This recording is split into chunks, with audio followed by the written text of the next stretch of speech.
You're not.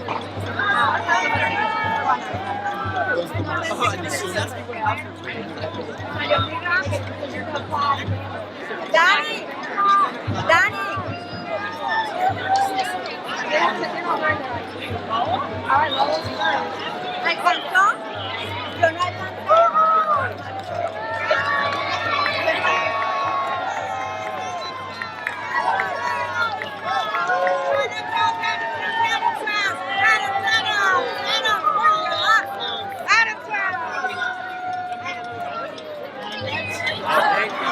So when he comes up here, I want to hear Dudley House like across that yard.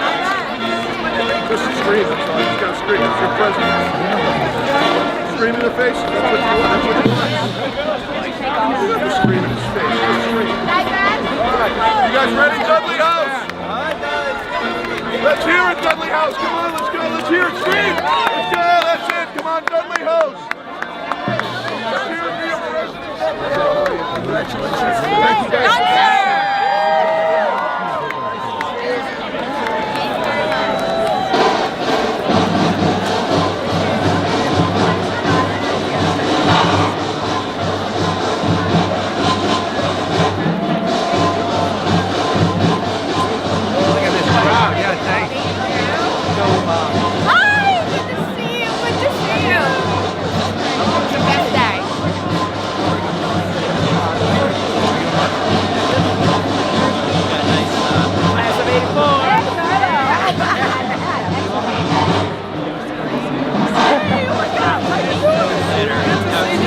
I'll see you guys tomorrow.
Congratulations, y'all look great.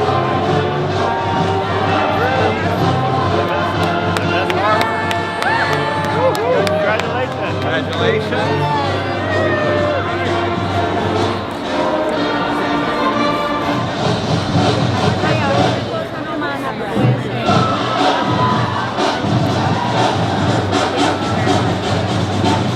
Congratulations. Thank you.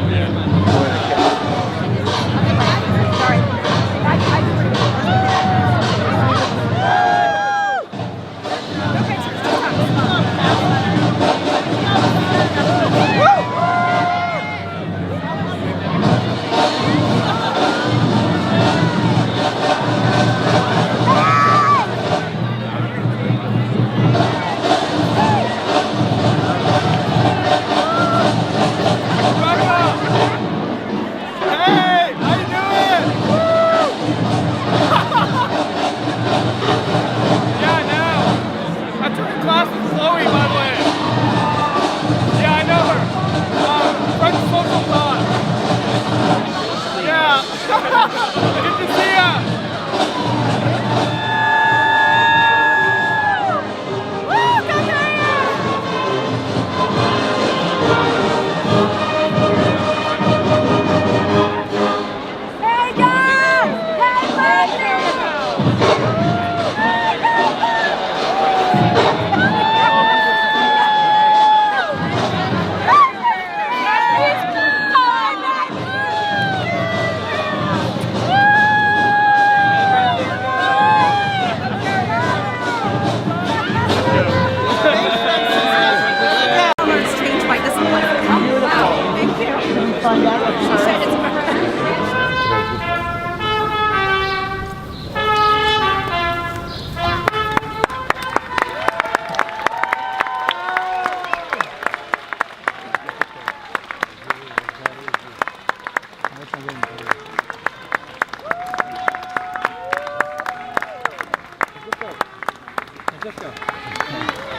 But according to many at Harvard, almost anyone you come across, the number one word that they will say about Courier is community. And what I'd like to do is talk to you a little bit briefly today about community, the power of a liberal arts education at Courier, and the arc of life. So community, I mean, you all arrived at Courier when Sylvia and I arrived. And for that reason, we feel incredibly close to this class. We all saw Courier together, and it became the community that we built together. So let me explain it to the parents and friends a little bit more about how this comes to be. Harvard has a large number of students, so it tries to consciously build intimate communities. And it does that by taking small blocks of students and putting them into small residential communities where the students live among young professionals, like our tutors, and we shepherd them. And also my family lives here as well as the academic dean's family lives here, so that they have a full life experience. And so much of what happens in Harvard, which is why they get their diplomas here, is that the house and the character of the house shapes their Harvard experience. And here at Courier, we're one of the houses. For those of you who know about Harry Potter, I often say it's like a little bit like sorting down is done in Harry Potter, and Courier is Gryffindor. So houses are not dorms, and they're not just a place that you eat and sleep. They're really critical to maintaining and fostering the transformative power of what happens here. Among the Harvard houses, Courier is incredibly unique. It was the original house of diversity and inclusion.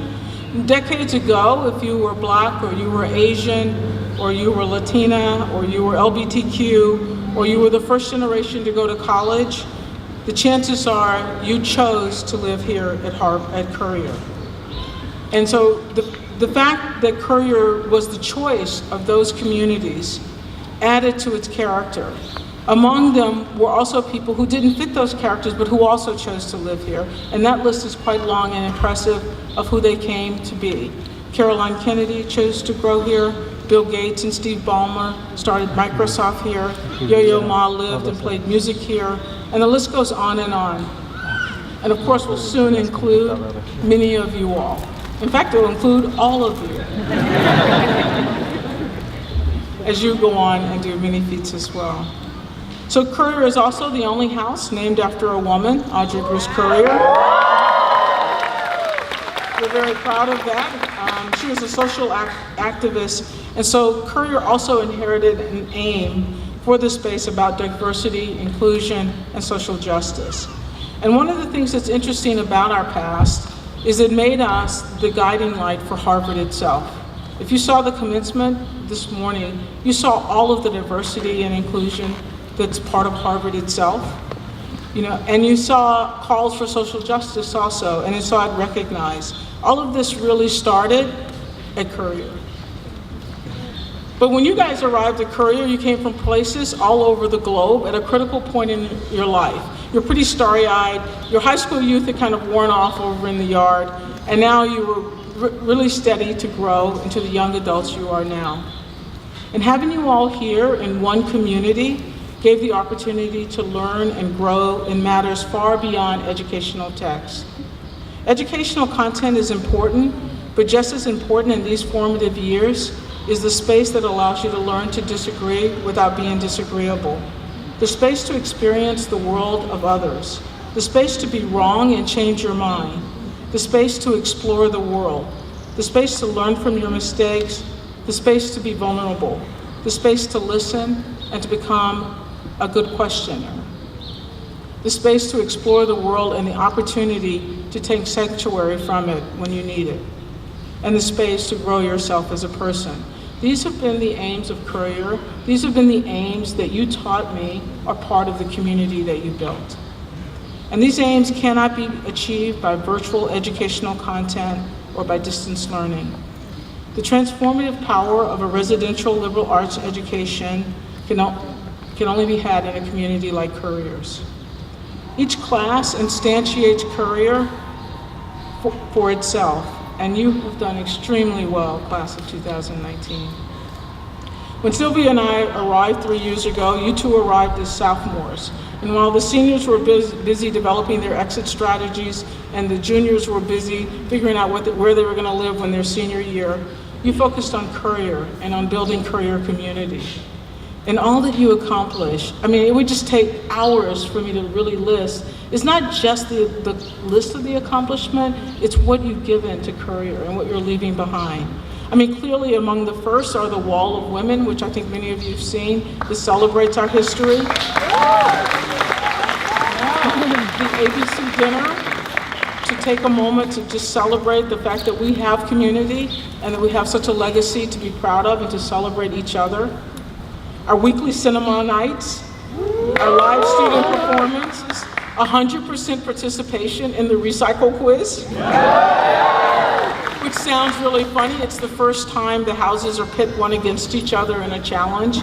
Courier was the first house to ever get more than 100% participation. You rode segways in the hallways. We had 9-course meals prepared by an African chef. We went skydiving last year in wind tunnels, parents. We filled movie theaters, the list just goes on. And even today, I don't know how many of you have seen them, but some people are wearing first-gen stoles. These are students who are the first in their immediate families to complete college. Of course, Harvard is not the same as college, but anyway, they're the first to complete it. And we give many thanks to our tutor, Jisoo Yu, for introducing those. And I just want to say, in the tradition of Courier setting the trend for Harvard, the commencement office has decided to make those college-wide in future years. So again,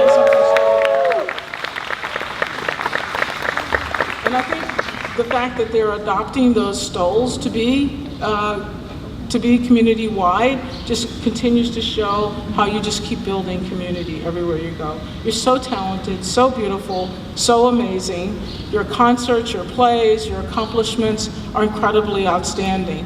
Among you are professional artists, academic prize winners. I mean, just so many lists of firsts. The list goes on and on. Many times I've referred to you as unbelievable unicorns, and you are. So you certainly leave Courier better than you found it. So why is this all important? Why is community so important? Why do we put such an emphasis on the kind of community life that you've built here? Because life will not be predictable. It'll not follow the plan that you set for yourself if you have a plan at all.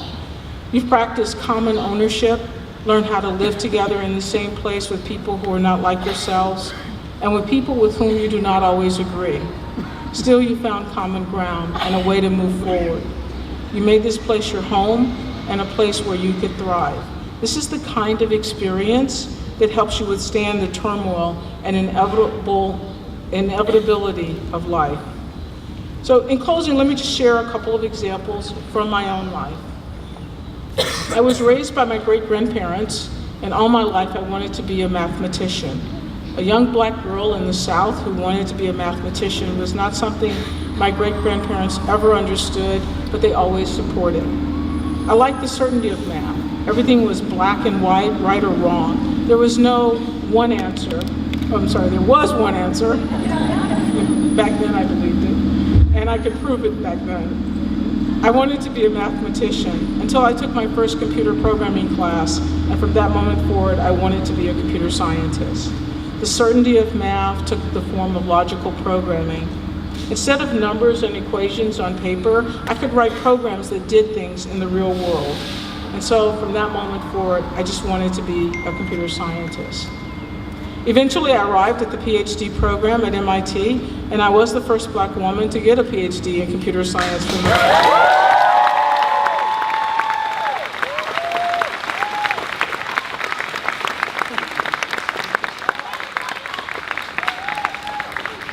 But my life was to continue to take lots of turns. Never could I have predicted that I would be here with you today. Let's all take a second to breathe. Everything's so busy. Let's just for 5 seconds, just okay.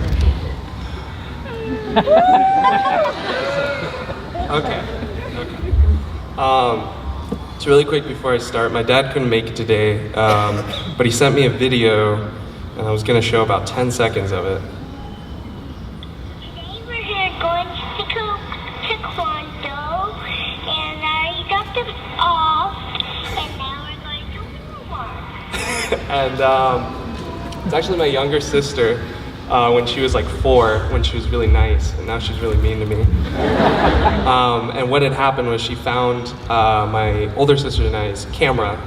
A lot of us really love art in our family, but she wanted to try and figure out this way, like all documentary filmmakers, to sort of show the things around her and how beautiful they are. And I think that that's what we're all trying to do all the time. And the only way she could figure it out was just to hold the camera in front of her face and be like, wow, it's so great, look at it, it's beautiful, everything around me.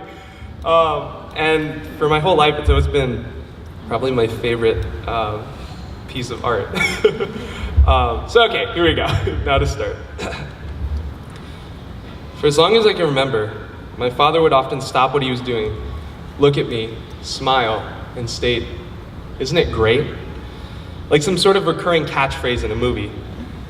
Asking my father what was great never elicited a response. All I could see were his softened eyes, the kind where his eyebrows raised just a touch, the outermost corners of his eyes wrinkling, and his eyes themselves looking within myself and through me, almost as if he was looking at a shadow of my future standing behind me. It was an expression of pure joy amongst the daily troubles my parents faced from the moment they each stepped foot in the land of American dreams. In psychology, they call that a Duchenne smile.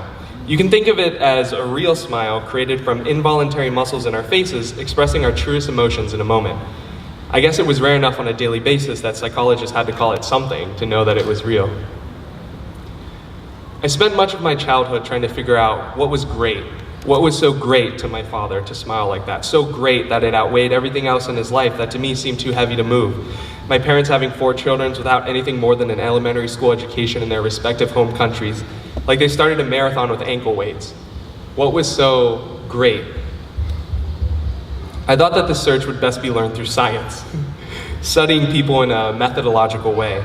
I spent my first few years here trying to do research in different fields that felt like the only way to understand things. First, it was molecular biology, but I was more prone to starting lab accidents, and my head was too big for normal goggles. It still is, by the way.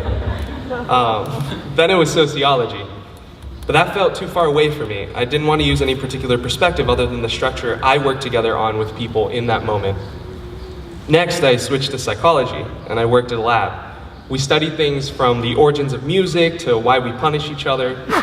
But all of this research, for me, it didn't seem to answer that question of what was great. Because that question was less about what something was, less about an adjective, and more about the existence of the self and the opportunities we afford each other every day.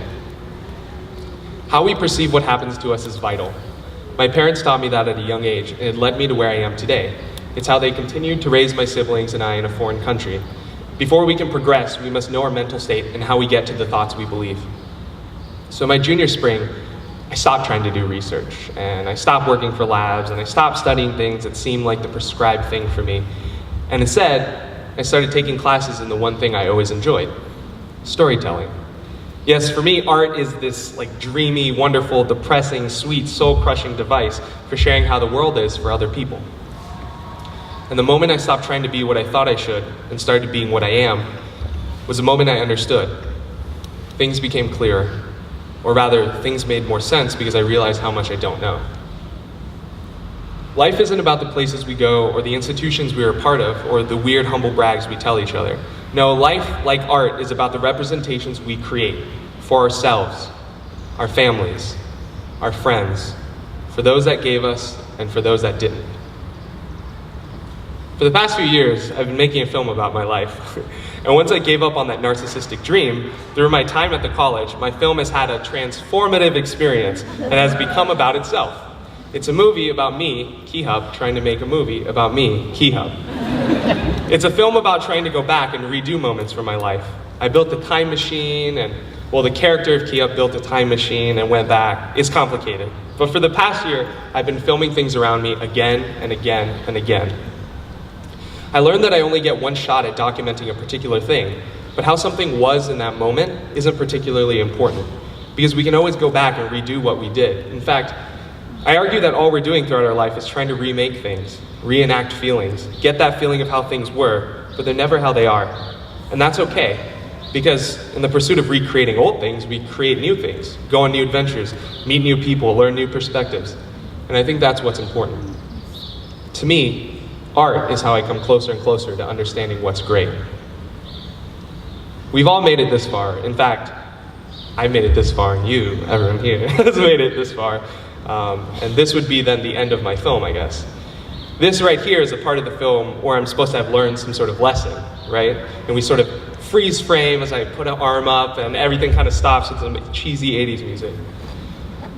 But unfortunately, life isn't that simple. The credits don't roll after I finish this speech, and there isn't an inspiring 80s rock song playing in the background. As a graduating class of Harvard College, we will always have this tag on our backs. We will always be, hey, Harvard, in the office. We'll always have to explain to others that we go to a small liberal arts college in the Northeast. Oh, where? I mean Boston. Well, Cambridge. Actually, no, not MIT, the other one. Yeah, Harvard. Representation of ourselves and representations of others. To me, that's storytelling. The only way to start our journey of intersectionality is to see you, and you, every single one of you, and to see everyone around you, and to realize that regardless of anything around us, we're all people with lives and with our own viewpoints. No one understands life. I mean, if we understood life, this institution wouldn't exist. There'd be nothing to study, nothing to figure out. Our journeys are all unique, and instead of trying to follow a path, I say embrace the wackiness of life. Perspective is both a positively powerful force and an incredible, terrifying wreckage upon others.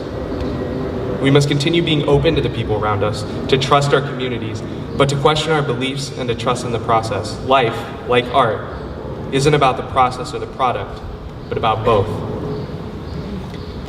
On my most recent trip back home, my father asked me what I wanted for Christmas. This time I responded that I wanted just a meal with my father where he told me about his journey. This time, he doesn't smile, and he just nods. But instead of telling me about his journey, he talks about his father. He tells me about my relatives I've never met in villages in the mountains of China, of my grandfather's escapades as a sailor that washed barnacles off European ships. He tells me how my grandfather and I talk and act similarly. And midway through, I understand. He's telling me the journey of my grandfather, he's telling me the journey of himself, and he's telling me the journey of me. My father finishes with, "Isn't it great? Isn't it great," he says, "that your grandfather immigrated from a mountain in China to Singapore with nothing but his old jacket and a broken umbrella, that he was able to raise 5 children while away from home, always paying for other people when he didn't have enough money, always trying to help people.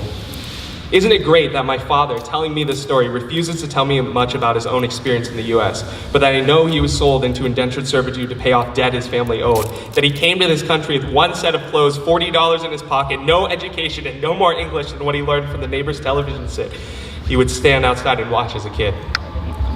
Isn't it great," my father says, "that my grandfather was able to pass away days after I got my Harvard acceptance, that old sailor had made it so far, that his grandson is now a Harvard boy, that a broken umbrella and $40 over 2 generations was enough to get this far, that no matter what," he says, "our struggles are over." Isn't it great, he says. Yeah, Dad, it is great. Thank you.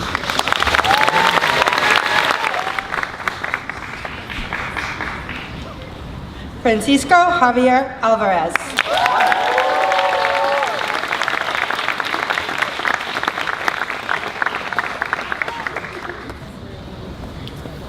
Nina Joy Armstrong.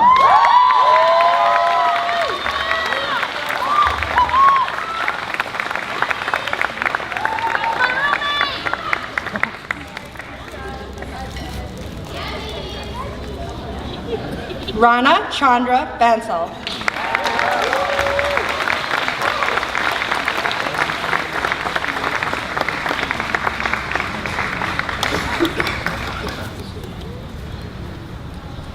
Diana Carolina Barreto.